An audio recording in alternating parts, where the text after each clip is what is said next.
নমস্কার বন্ধুরা, রুমা কিচেনে আপনাদের সবাইকে স্বাগত জানাচ্ছি। আজকে আমি বাড়িতে মেথির পরোটা বানিয়েছি।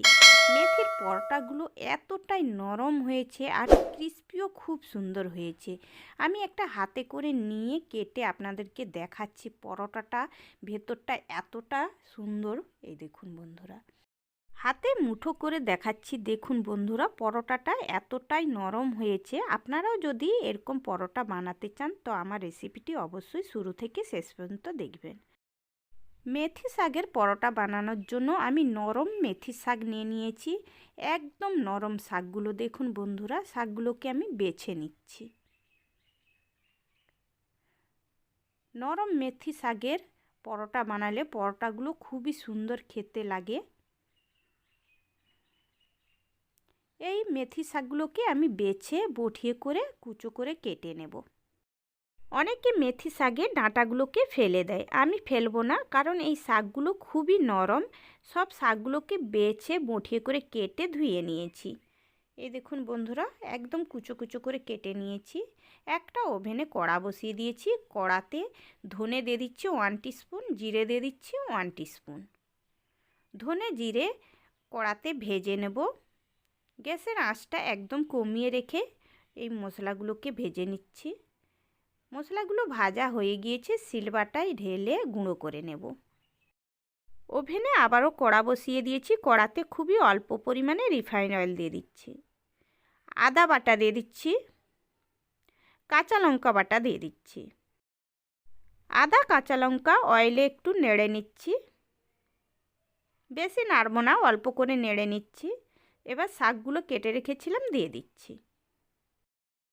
এই শাকগুলো এতটাই নরম, কড়াই দেওয়ার সাথে সাথেই একদম সেদ্ধ হয়ে যাবে, জল দেওয়ার প্রয়োজন নেই। অল্প একটু লবণ দিয়ে দিচ্ছি, হলুদ গুঁড়ো দিয়ে দিচ্ছি অল্প পরিমাণে।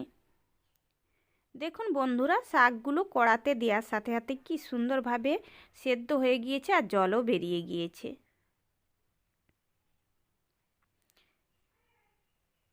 মশলাগুলো যে শিলবাটাতে ঢেলে রেখেছিলাম গুঁড়ো করে নিচ্ছি।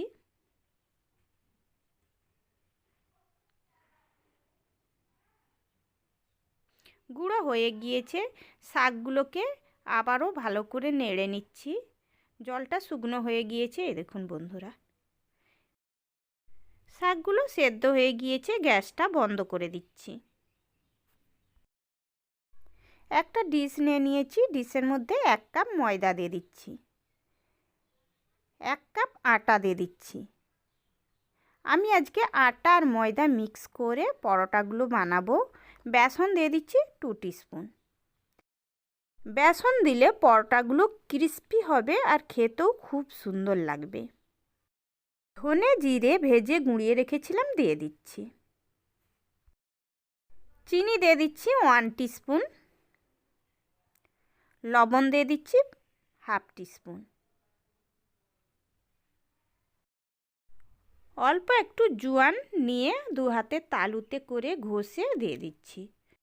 যে কোনো তেলে ভাজাতে জোয়ান দিলে খুব তাড়াতাড়ি হজম হয়ে যায়।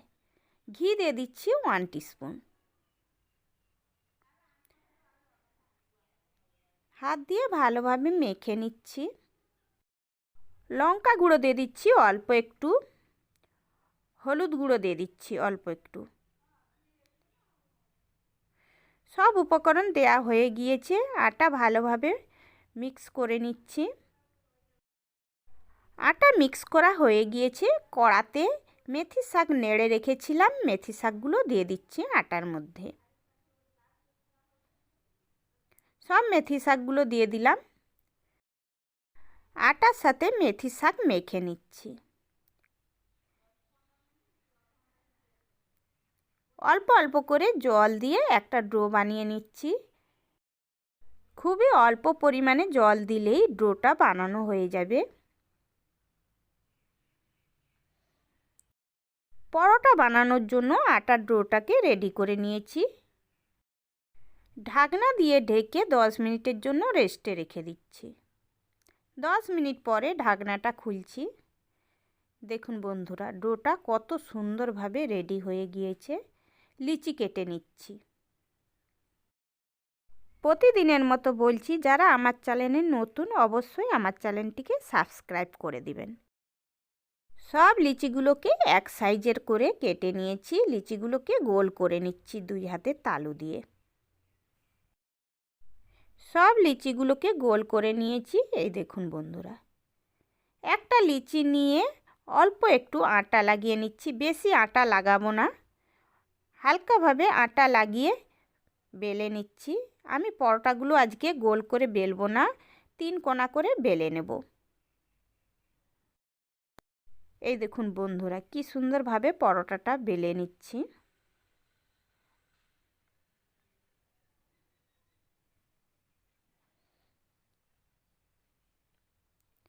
পরোটাটা বেলা হয়ে গিয়েছে। আমি হাত দিয়ে আপনাদেরকে উঠিয়ে দেখাচ্ছি কতটা সুন্দর হয়েছে পরোটাটা।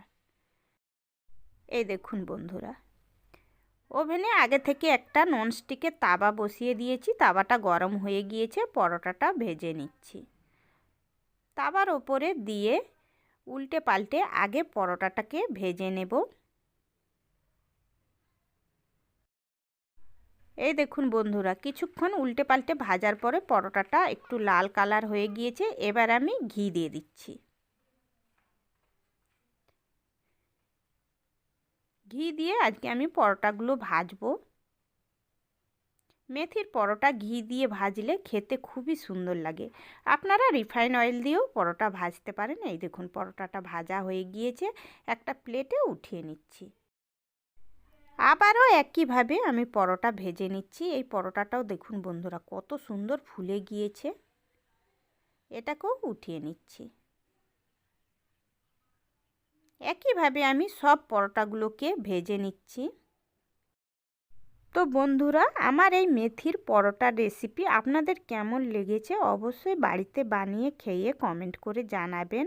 ভালো লাগলে লাইক শেয়ার করে দেবেন। আবার অন্য কোনো রেসিপি নিয়ে আপনাদের সামনে হাজির হব। এই পরোটাটাও ভাজা হয়ে গিয়েছে। সব পরোটাগুলোকে একইভাবেই ভেজে নিয়েছি। এটাও খুব সুন্দরভাবে ফুলে গিয়েছে। আপনারা সবাই ভালো থাকবেন। আবার অন্য কোনো রেসিপি নিয়ে আসবো। আজকের মতো বাই, টাটা।